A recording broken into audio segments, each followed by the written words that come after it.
आमच्या कोकणातील एक पारंपरिक पदार्थ तो म्हणजे घावणे आणि आज मी चुलीवरचे घावणे करतोय।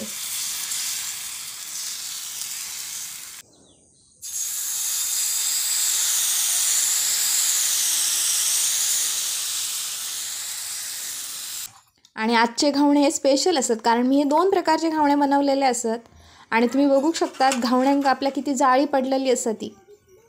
सगळ्यात पहिल्यांदा मी इकडे चटणी बनवतोय।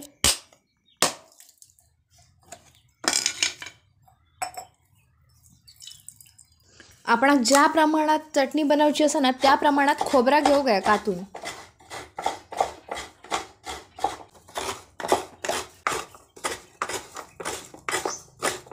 हैसर माझा खोबरा कातून झालेला असा।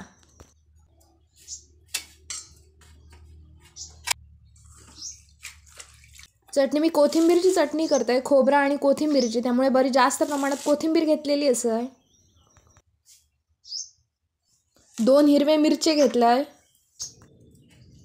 4 पाकळ्या सोलून लसूण घेतलाय।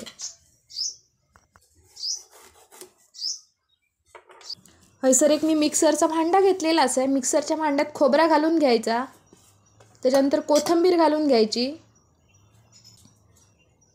त्यानंतर लसूण घालून घ्यायची आणि हैसर मी लिंबाचा रस घातलेला असे चटणीत।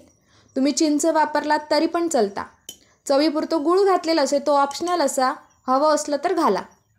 आणि त्याच्यानंतर मीठ घातलेलं असे, वर थोडा पाणी घालायचं आणि चटणी मी बारीक वाटून आणते। ही बघा मस्त बारीक अशी वाटून घेतलेली असे चटणी। ही चटणी एकदम चवीक अप्रतिम लागता।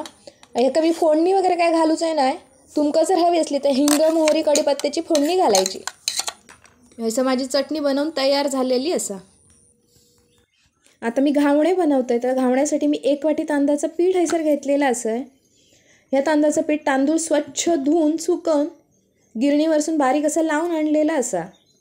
ह्या पिठाचे भाकरी पण एकदम सुंदर होतात। आतमध्ये चवीपुरता मीठ घालायचा आणि 2 वाटी हैसर पाणी घातलेलं असे मी।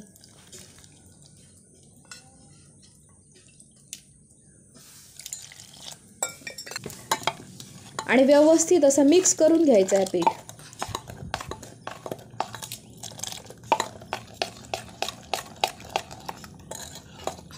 या थोडा जाडसर असं झालेला असा, त्यामुळे मी अजून अर्धी वाटी पाणी घालतले याच्यात।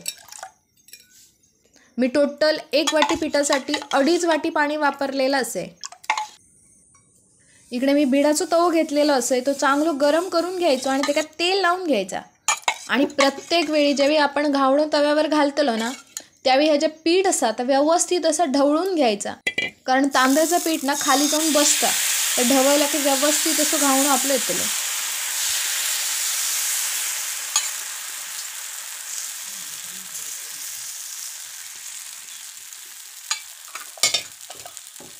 आणि वर मी झाकण ठेवलेलं असे, एका बाजून छान असं भाजून घ्यायचं।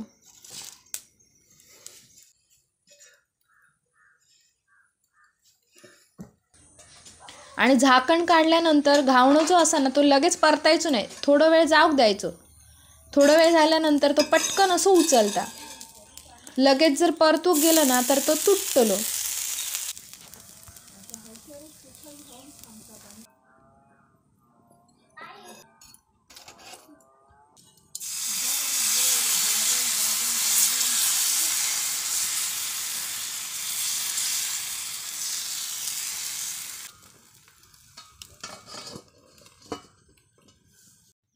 घावण्यांक किती छान जाळी पडलेली असते, तुम्ही बघू शकता। अशाच पद्धतीने मी हैसर सगळे घावणे बनवून घेते। सध्या एकदम मस्तपैकी थंडी पडता आणि मटार पण भरपूर बाजारात मिळतात, तर आज मी बनवतोय मटारचं घावणं। पहिल्यांदा इकडे मी मटार सगळे सोलून घेत आहे। हैसर मी 1 वाटी मटार लागतले मग ह्या मटारच्या घावण्यासाठी। एकदम पौष्टिक असं हे घावणं बनवून तयार होता।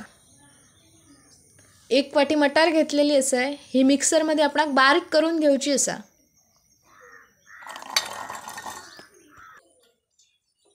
आतमध्ये कोथिंबीर घालायची, थोडासा आला आणि थोडी लसूण, 2 हिरवे मिरचे आणि पाणी घालून हे बारीक असे वाटून घ्यायची मिक्सरमध्ये।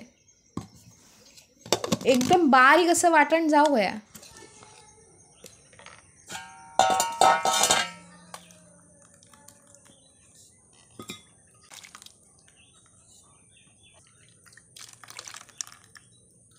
आणि मी आतमध्ये अर्धी वाटी तांदळाचं पीठ घातलेलं असे आणि 1 वाटी पाणी घालते. मग असे आपण जे घावणे करू पीठ वापरलेलं ताच पीठ असं तांदळाचं ह्या व्यवस्थित असं एकजीव करून घ्यायचा आणि चवीप्रमाणे मीठ घालतंय. आणि एवढ्या प्रमाणात असं जाडसर जाऊ काय या पीठ, एकदम पण पातळ करायचं नाही.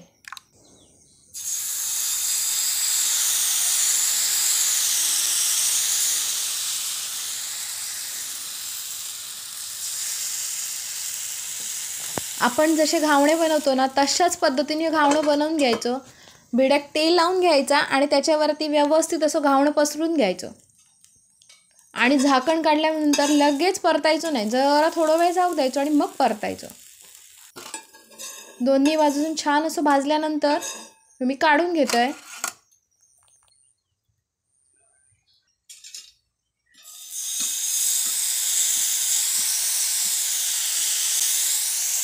ह्यो घावणं जो असा ना ह्यो चटणीची सुद्धा गरज पडणार नाही, नुसतं खाल्लं तरी चवीक अप्रतिम लागतात.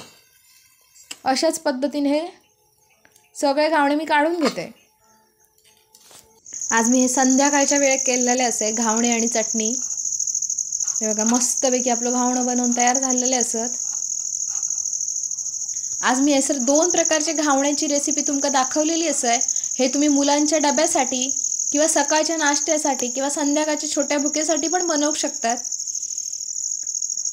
आमच्याकडे ना कोकणात कोण पाहुणे वगैरे इले तर सर्रास घावणे बनवले जातात, घावणे आणि चटणी.